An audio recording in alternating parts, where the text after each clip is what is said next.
Hey, what's going on? You know who it is. You know what it is. All right, you guys, peep. I'll probably do a live stream probably soon, probably before I call it a night. You know, I'll probably do an hour live stream. I don't know. I don't know how long these things last with me, but I'll probably get one live stream in. But now, let's get to the fact of the matter. All right, now the WBO, pretty much minutes after Anthony Joshua retained his IBF, his WBO, his IBA, and I think WBA strap. Well, the WBO, the president basically tweeted, he said, now that we're done with Clash of the Domes, now it's time for Clash of the Mandatories. Now, even though he's only had one fight at, heavyweight, Alexander Usyk is the number one contender and the mandatory for Anthony Joshua, and the WBO has given Anthony Joshua 180 days, which is pretty much 6 months, to set up a fight, or he risks the chance of being stripped. Okay, well, 6 months is plenty of time to get a second fight in, and then, oh man, this is just hilarious. It sounds good, but at the end of the day, Anthony Joshua, all he has to do, if he wants to take on another fight, is give Usyk some step-aside money. And then basically, the fight could be put off for, who knows, a year. As long as Usyk keeps winning. Now, what Anthony Joshua could do is vacate, and then basically Usyk either gets promoted to the WBO, or he basically fights the number 2 contender, and it's a vacant strap. And then I think what the plan is, I think Anthony Joshua is going to give up a couple of those titles, at least a title or two. So basically, Wilder's chase for undisputed gets a little bit difficult, because what could happen is, and then also not to mention Public is the mandatory for the IBF. So you could find Anthony Joshua giving up both those belts, and they're going to make an announcement pretty soon. So this is going to be very interesting to see what Anthony Joshua does.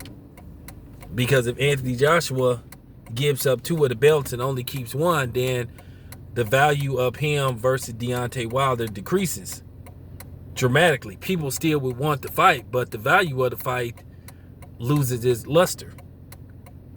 Because then now you have Deontay Wilder pretty much having to go all over the place to get belts, and then once again you have another promotional carousel that nobody wants to be part of.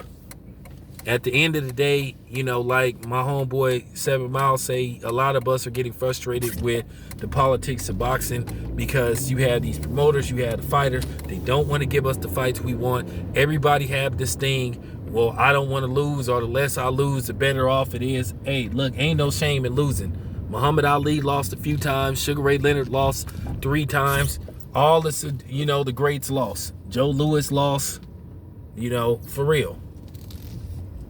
Larry Holmes lost, Mike Tyson lost, Lennox Lewis lost, Thomas Hearns lost, Marvin Hagler lost. And I think now these dudes are too fixated on trying to be Floyd Mayweather. Everybody want a big payday, but a low risk fight. And that's the problem. This has just went on too long. And at the end of the day, if fights don't start getting made, you're going to find the fans abandoning boxing. And this is what we're trying to tell the promoters. We're trying to tell the fighters. And they always give us that same old song, and then, oh, don't worry, the fight is going to happen soon. It's going to happen eventually. Like, okay, when?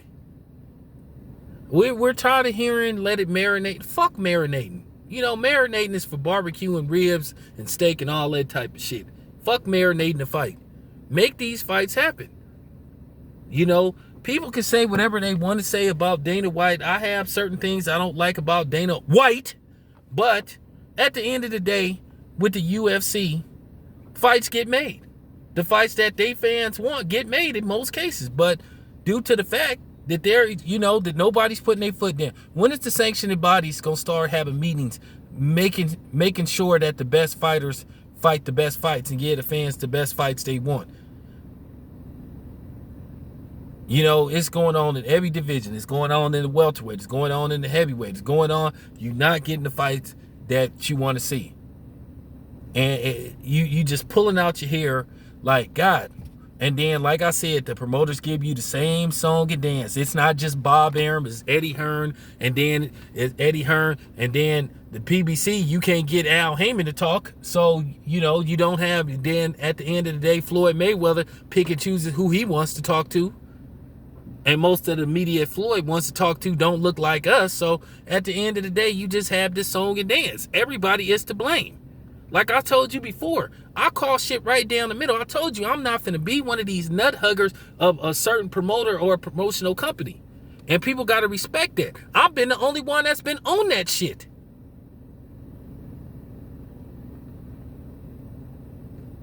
I don't give a fuck what promotional company that a fighter fight for. I don't care about that shit. All I want is fucking fights. That's all I want. It's fights.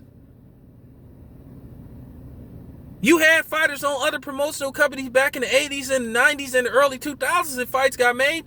But then all of a sudden now you can't, oh man, he fight for this guy. Oh, he fight for this dude. Oh man, whatever, man. Anyway, this your boy Town Biz. I'm out.